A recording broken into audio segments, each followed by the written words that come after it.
Apa kabar kasus EKTP yang mana Ganjar Pranowo terperiksa dalam kasus dugaan suap EKTP yang diduga menerima sebesar 520.000 dolar Amerika. Bagaimana dengan proses hukumnya? Apa kabar? Kemudian bagaimana dengan kasus Wadas? Apa kabarnya ini?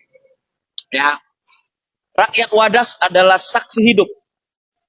Apa mungkin orang yang berpihak kepada oligarki dan menindas rakyat Wadas bisa menjadi presiden yang amanah, pro rakyat, apabila kelak terpilih? Kemudian bagaimana ini dengan kasus Basnas Jawa Tengah? Ya, apa mungkin kalau kelak terpilih menjadi seorang presiden, mampu menjadi presiden yang amanah, sementara hendak menyelewengkan uang umat? Apa mungkin? Kemudian 2 periode menjadi gubernur Jawa Tengah, tetapi tingkat kemiskinan melonjak tinggi. Apa mungkin kelak menjadi presiden Indonesia mampu mensejahterakan rakyat Indonesia, sementara tingkat kemiskinan masyarakat provinsi Jawa Tengah yang dia pimpin sebagai gubernur gagal total? Ya, itu sudah dia akui, ya, di depan televisi, dan saya punya download atau rekamannya. Kemudian bahwa kota Semarang dan beberapa kota lainnya tenggelam akibat banjir. Apa bisa kelak terpilih menjadi presiden nantinya mampu menata Indonesia, sedangkan menata provinsi Jawa Tengah saja tidak mampu? Bagaimana menata Indonesia, negara? Kemudian apa mungkin orang yang mengaku sendiri hobi nonton film bokep, film video porno, kakek Sugiono dan Maria Ozawa,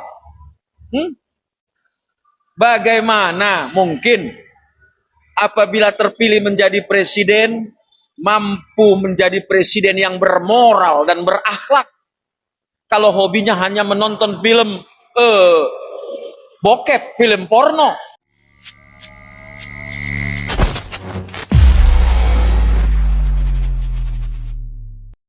Takut nama Anies Baswedan semakin bersinar di mata rakyat Indonesia, putus asa akhirnya mereka terus menebar hoax untuk menjatuhkan Anies. Alhamdulillah, tapi rakyat kita semakin cerdas, tidak mudah kemakan isu pesanan. Bersama gue Vina, Agen Center, kita akan kupas tuntas hoax yang bertebaran untuk menjatuhkan Anies Baswedan. Kami rangkum dari Twitter @wholeofhoax. Yang pertama, akun bayaran Kamelia di Facebook menyebarkan hoax jika Ketum Nasdem Surya Paloh diculik oleh pendukung Anies Baswedan dan pelaku dibombardir oleh aparat. Luar biasa settingannya ya Kak Kamelia ini. Mari kita cek faktanya. Dalam penelusuran Kompas, tidak ada aksi penculikan sama sekali, apalagi terkait dengan Ketum Nasdem.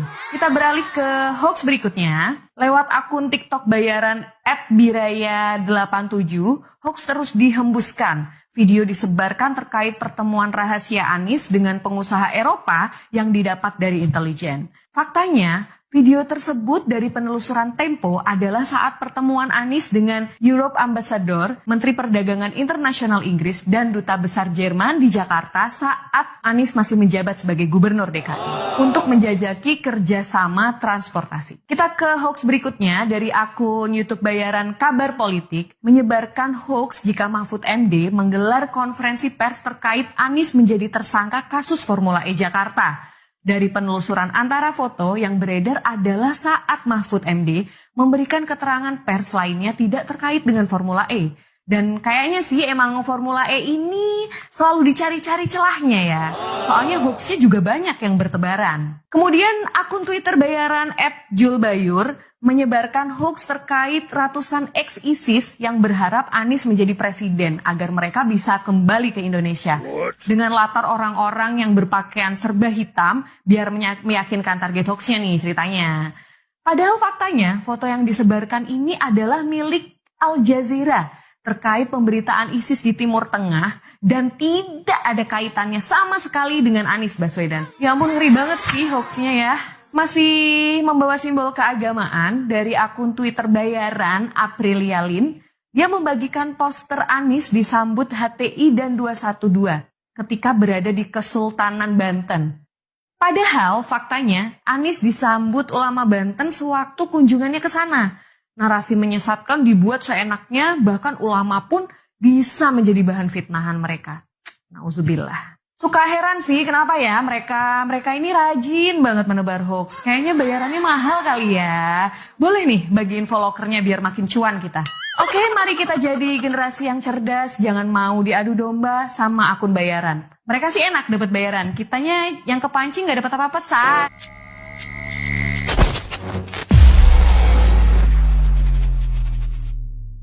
Demokrasi yang tersandra oleh sang penguasa. Di penghujung pemerintahannya, Jokowi berusaha membangun kekuatan yang menurutnya bisa melanjutkan program-programnya, setidaknya bisa menyelamatkan dosa politik dan keluarganya selama menjabat sebagai presiden.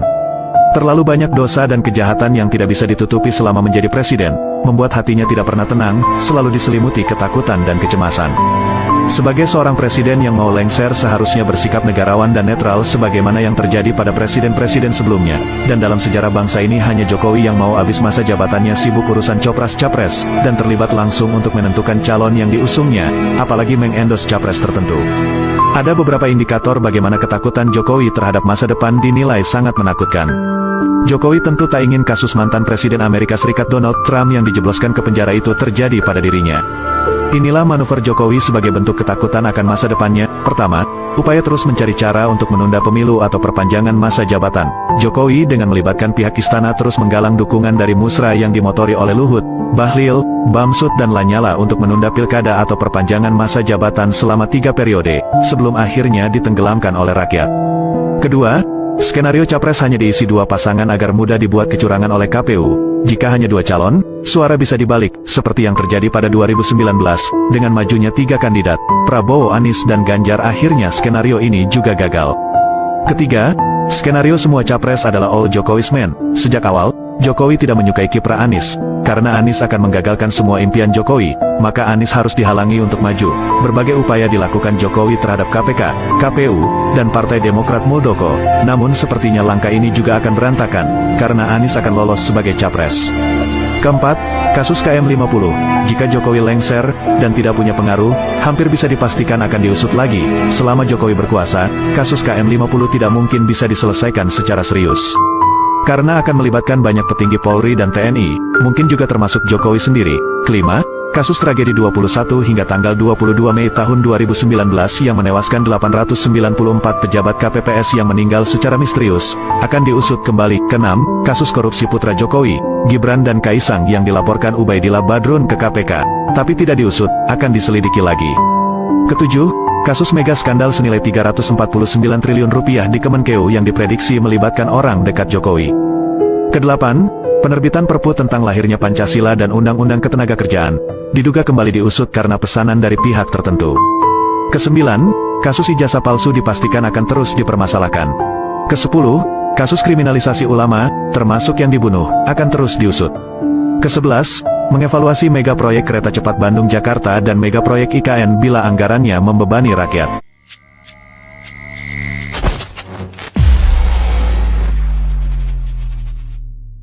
Karena seringnya saya membuat konten mengenai kontestasi Pilpres 2024, banyak banget di kolom komentar yang akhirnya jadi nanya, Mas Mehdi ini sebenarnya akan dukung siapa dan akan menjagokan siapa? Oke, saya akan jawab sekarang.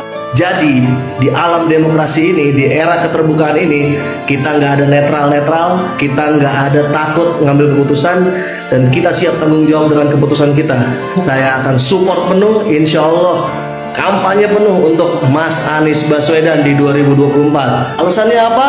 Alasannya adalah dia mampu membuktikan semua janji dan kata-katanya ketika 5 tahun menjadi Gubernur DKI Jakarta.